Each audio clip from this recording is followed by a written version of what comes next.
believe are still in critical condition as of this taping. What's pertinent here is his manifesto before the shooting even started. He indicated by his verbiage that he believed there was an invasion. Who said there was an invasion? Donald Trump did. Was it the Alamo? Where would they say there was an invasion? Donald Trump said there was an invasion. Mm-hmm. So he went to kill invaders. This guy, like hundreds, thousands of them out there, believe that martyrdom right now is the greatest thing they can do for the country. They're going to try and save America from this invasion. His manifesto said in detail, the Democrats are trying to bring the brown-skinned people in by opening the borders, free borders. Once they're in, out of gratitude, the brown-skins will vote for the Democrats, and you will lose hold of Texas, and you will lose hold of all of the United States. And these people are totally afraid and believe this invasion. Oh, yeah. And Fox News whips it up, and Trump is the absolute headwaters of it. Yeah. There's no question about that. He hasn't mentioned El Paso. He only will mention the shooting down in Dayton. Yeah. He doesn't dare. Yeah. And by the way, this manifesto was posted on the website 8chan. Their hosting company took their site down. Said we're done with you guys. We're sick of this hate-filled crap being posted on bandwidth that we send to you guys. No, you're done. They may be done with it, but the white supremacist posts and blogs and discussion pages, they're not done with it. And they are right now at a fever pitch. They're warning people that the invasion is going to end up with the end of America, and these meatballs believe it. Darren, on top of that, this is highly sophisticated. Trump's plugged in it too. Mm-hmm. He got his monikers from these white supremacist pages. He is manifesting their arm into America's mind. I quote from Newsweek, article from USA Today, which is not exactly a liberal paper. Mm-hmm. Trump used words like invasion, criminal, animal over 500 times at rallies since 2017 report. Mm-hmm. Okay, if you don't think this is the catalyst, you got to bury your head in the sand. Donald Trump has used terms like invasion, alien, killer, and criminal over 500 times in discussing immigrants during campaign rallies just since 2018, according to USA analysis. 500 times. The people whose vocabulary is about a 7th grade vocabulary, they understand the word alien, criminal, invasion. During the roughly 64 rallies that Trump had across America since 17, the president used the word invasion in reference to immigrants 19 times. In addition, Trump has also used the word animals 34 times, killer more than 30 times. The analysis found that Trump has used the words predator, invasion, alien, killer, criminal, and animal over 500 times in total to describe immigrants at his rallies. And you wonder why a guy drove 9 hours to shoot immigrants, because he knew that El Paso was the most integrated city in the United States. And they boast of getting along marvelously. They boast in getting along fantastically. And he knew if you walked into a Walmart, it's going to be brown. Yeah. He knew it. And he knew it because over 500 times, President Trump told him that. The president used the phrase, get the hell out of the country, 43 times. Yeah. Almost always in reference to undocumented migrants. This is an invasion, Trump said at a rally in Panama City, Florida, earlier this year. I was badly criticized for using the word invasion, Trump said, but it's an invasion. The president's inflammatory racial rhetoric has come under increased scrutiny this week after 2 mass shootings in America over the weekend, left 31 dead and dozens injured. Mm-hmm. I would warn people, there is an outbreak of terrorism in this country today. We're holding our breath for the next shooting, one that was just averted. We are in the throes of a plot by the white supremacists that's in its latter stages. The stage we're in now is called acceleration. Mm-hmm. They believe that acceleration of this violence will totally and completely destroy our society, which is their goal. I didn't write it. They wrote it. Yeah. All I did was read it. I would urge people to realize you better start claiming the streets. Darren, you posted this week there should be millions around the White House. At least 10 million. Because if you don't, these white supremacists will take control. They're taking control now. How are they taking control? Because you're afraid. Yeah. American protesters, you're afraid. How do I know you're afraid? I read the blogs. They're not going to a protest against Trump. But if you had synergy, if you had momentum from protests that we've been doing all spring and summer, that fear wouldn't be realized.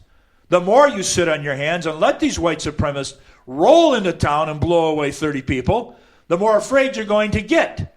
And that domination used by fear is the conservative calling card.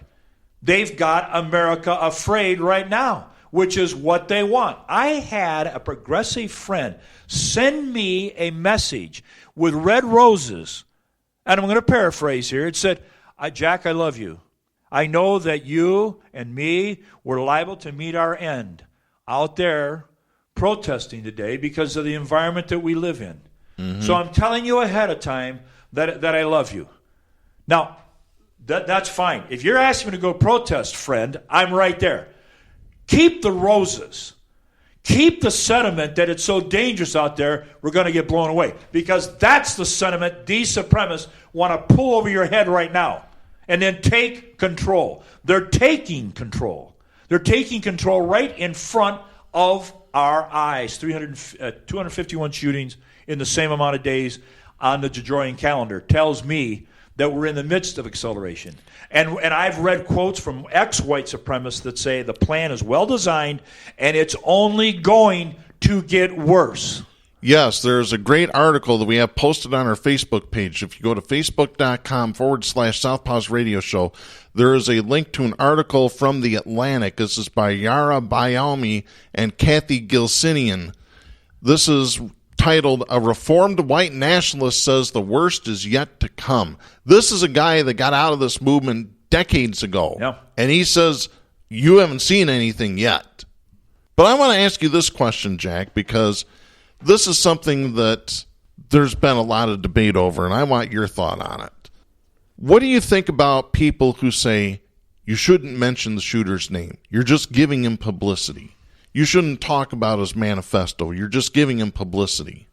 How do you feel about that? Is there rationale in that thinking? I don't think these people are doing it for fame. This not the guy in El Paso. No. These are ideologues, folks. They believe we are in an invasion. Listen to what the verbiage has been. They believe Trump. These people are passionate patriots in their own words. They're out to save America. There are the assorted people who want to blow away people for the fame, but I think that's a smaller percentage, Darren, than right now the most dangerous segment and constituency are the motivated to do patriotic things. Their blood really does pump with American flags. There was a flag taken down here in the United States in Michigan, wasn't it? It was in Mecosta County, actually the town of Mecosta. This is the fourth time in 2 years that a flag has been taken down and vandalized. Do you realize the schism that's represented by that? Well, the language being used by the media is vandalized. Vandalized, okay. But do you realize the schism that must be out there?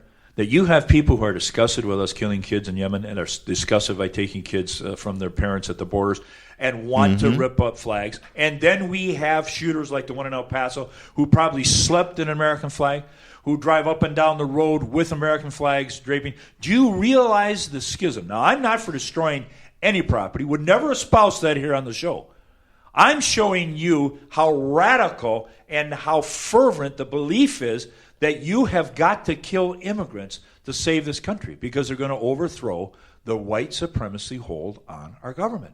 Yeah. They'll just not kill this guy. To answer your question in more detail, does this guy, this ex-supremacist, does he say these actions are because these guys want fame and fame?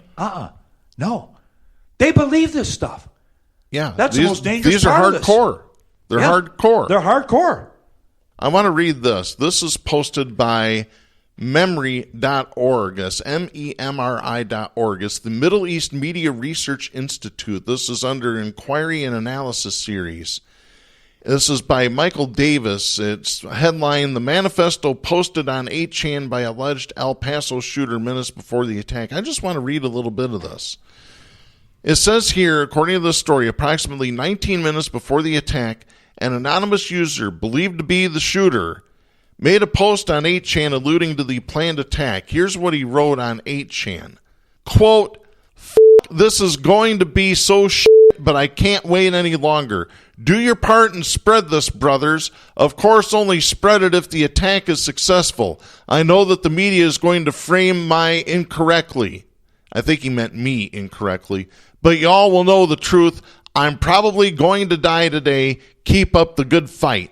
End of quote. And with that post, he attached a PDF file named P. Cruzius notification letter, which contained a 4-page manifesto titled "The Inconvenient Truth." The manifesto expresses support for the Christchurch, New Zealand shooter and cites that shooter's own online manifesto as inspiration for this one.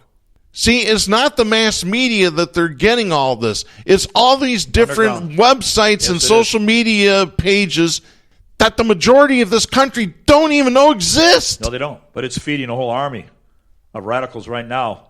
And you better realize, you take a step up the chain, who's the next group? When you stop killing immigrants, you want to know who it is? I can tell you who it is. They've already announced it. It's liberals.